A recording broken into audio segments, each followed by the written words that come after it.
శివుడు శ్మశానంలో ఎందుకుంటాడు? శివుడికి ఇష్టమైన ప్రాంతం శ్మశానమా? శవాలను దహనం చేసే ఈ ప్రాంతంలో శివుడు ఎందుకు కొలువై ఉంటాడో సాక్షాత్తు పార్వతీదేవికి సందేహం వచ్చింది. ఇదే విషయాన్ని మహాశివుడి వద్ద పార్వతీదేవి స్వయంగా ప్రస్తావిస్తుంది. దీనికి శివుడు ఏమని సమాధానం ఇచ్చారంటే, పార్వతి, శ్మశానంలో నేనేమీ ప్రయత్నపూర్వకంగా కూర్చోవడం లేదు. లోకంలో ఉగ్రమైన భూతములన్నీ కొలువై ఉన్న ప్రాంతం శ్మశానం. ఇక్కడ ఏ ఒక్క పుణ్యకార్యం జరగకుండా భూత ప్రేతాత్మలు అడ్డుకుంటున్నాయని, దీన్ని గమనించిన బ్రహ్మ స్వయంగా నా వద్దకు వచ్చి ఓ విన్నపం చేశారు. లోకంలో మంగళ కార్యాలేవి జరగడం లేదు. దీనికి కారణం ఉగ్రభూతములన్నీ లోకంలో కొలువై ప్రతి మంగళ కార్యాన్ని అడ్డుకుంటున్నాయి.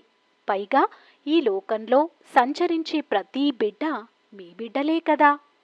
అన్ని ప్రాణులకు తల్లిదండ్రులు మీరే కదా.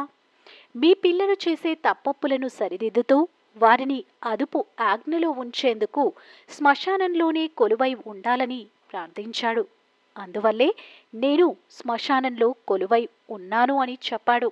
ఇది మొదటి కారణం కాగా మరో 2 కారణాలు కూడా ఉన్నాయి. జీవించి ఉన్న సమయంలో నేనే గొప్ప అని జబ్బలు చర్చుకునే ధనవంతుడు, ఆకటితో అలమటించే కడు పేదవాడు చనిపోయాక వచ్చేది శ్మశానానికే.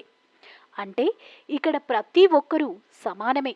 ఈ విషయాన్ని లోకానికి చాటి చెప్పేందుకు శ్మశానంలో ఉంటున్నాడు పరమేశ్వరుడు. చివరి కారణం, జీవించి ఉన్నంత కాలం నా వాళ్ళు నా వాళ్ళు అంటుంటారు. తీరా చనిపోయాక శ్మశానంలో ఒంటరిగా వదిలిపెట్టి వెనక్కి కూడా తిరిగి చూడకుండా వెళ్ళిపోతారు.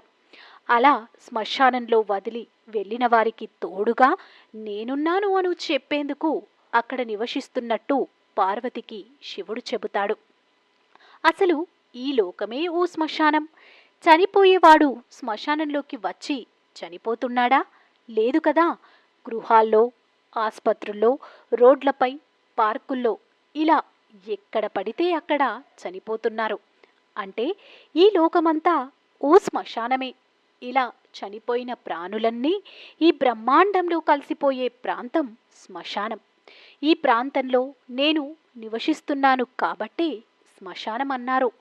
పైగా ఈ లోకంలో మృత్యు భీతి లేకుండా చనిపోయే ప్రాంతం ఏదైనా ఉందంటే అది కాశీ అని పార్వతికి శివుడు వివరిస్తాడు.